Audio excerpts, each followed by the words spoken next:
DJP, Ingeniería Electromecánica, presenta. En CETX, Jaime Restrepo Vázquez está atizando el fuego. Este año deja varias lecciones, tanto para la oposición como para el país en general. La primera es que el caudillismo es una amenaza real y portentosa contra la democracia. La premisa del Estado paternalista está profundamente interiorizada en los colombianos. Eso de esperar a que todo lo resuelva el gobierno o que todo lo público puede ser robado es parte de esa premisa. Y si el Estado es paternalista, quien lo encabeza es una figura paterna, es decir, el papá de los pollitos. Cuando esos papás en incubación buscan ser presidentes, se erigen en caudillos, es decir, dicen ser capaces de solucionar todos los problemas presentes y por venir. Además, el caudillismo, que en Colombia se convierte en mesianismo, es uno de los grandes males que padece la política nacional.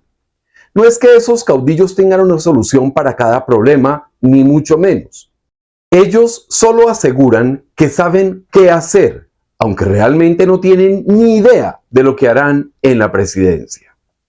Por lo anterior, una lección fundamental es erradicar el mesianismo y el caudillismo de la política colombiana, de tal forma que seamos los ciudadanos del común los que fortalezcamos un proyecto político y un liderazgo representativo y eficaz. El caudillismo surge en periodos de inestabilidades políticas y sociales, ya sean reales o simuladas. Así las cosas, nuestro país lleva décadas sumergido en el caos, fraguado o espontáneo.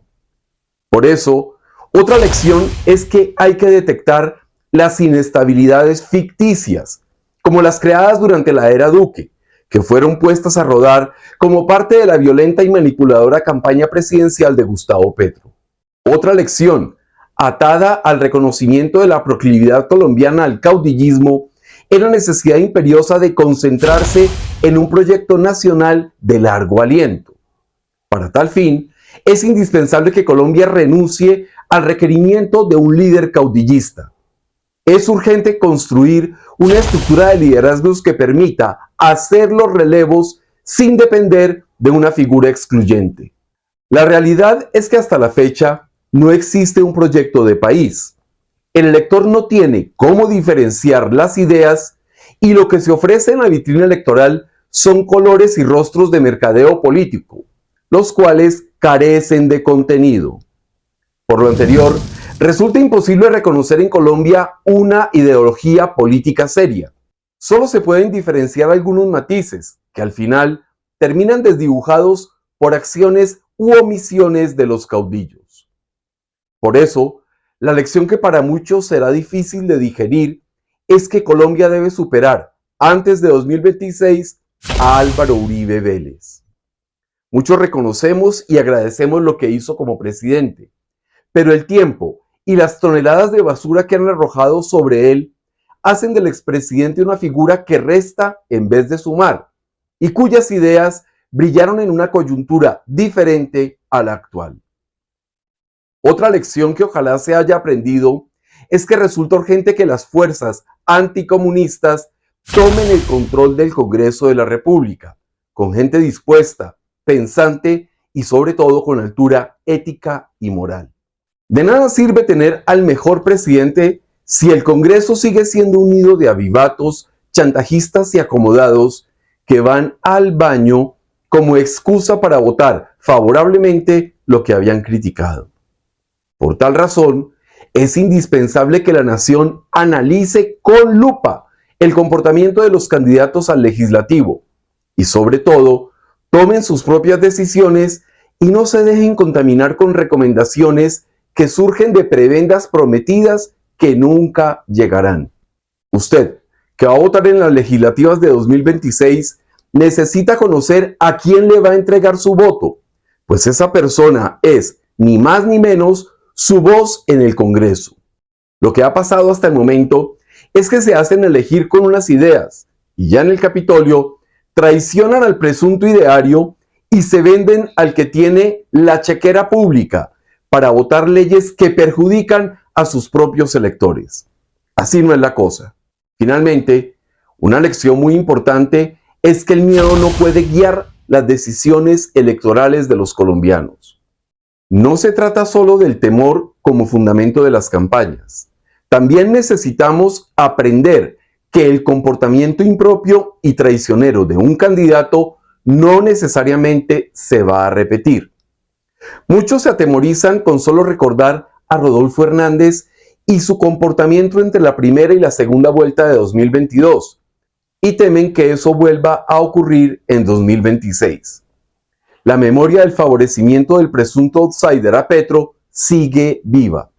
Ese miedo hace que los outsiders sean vistos con recelo, pues en la práctica Hernández posó como el outsider de 2022 y fue un fiasco total. Muchos colombianos consideran que eso podría pasar en 2026. Si a usted le gusta un candidato, sea de los partidos políticos o de la antipolítica, evalúe cuidadosamente su comportamiento, analice sus propuestas y escudriñe en su capacidad de trabajo individual y en equipo. Ya vimos lo que significa que algunos deformes eligieran a un perezoso, a un vicioso que se autopercibe como un líder intergaláctico que puede irrespetar el tiempo y la paciencia de la ciudadanía, teniendo como norma el incumplimiento y el desprecio por los demás. Si alguien es capaz de levantarse a diario a las 4 de la mañana, puede ser una buena señal. Si es capaz de trabajar 10 o 12 horas seguidas, es un buen augurio. Y si además elige adecuadamente a sus colaboradores, las señales parecen correctas. Además, si sus propuestas van más allá del diagnóstico y de los lugares comunes en cuanto a la corrupción, el desempleo y la inseguridad, por ejemplo, y además plantea soluciones reales y no falacias del nirvana, entonces ese candidato puede ser prometedor.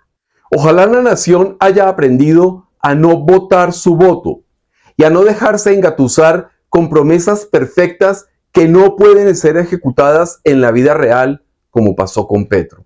Colombia necesita madurar políticamente de cara a las elecciones de 2026. De no hacerlo, entraremos a la lista de países con regímenes dictatoriales, comunistas y populistas como Cuba, Venezuela y Siria.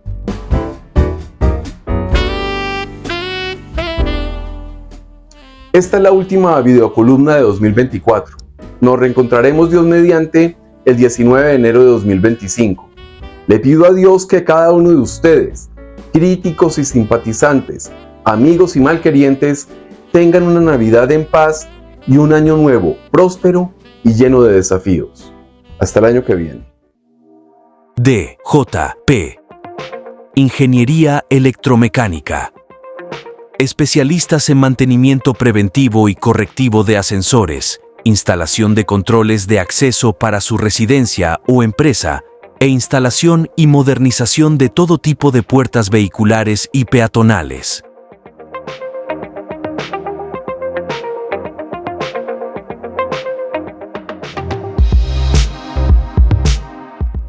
CTX, la contundencia de los hechos.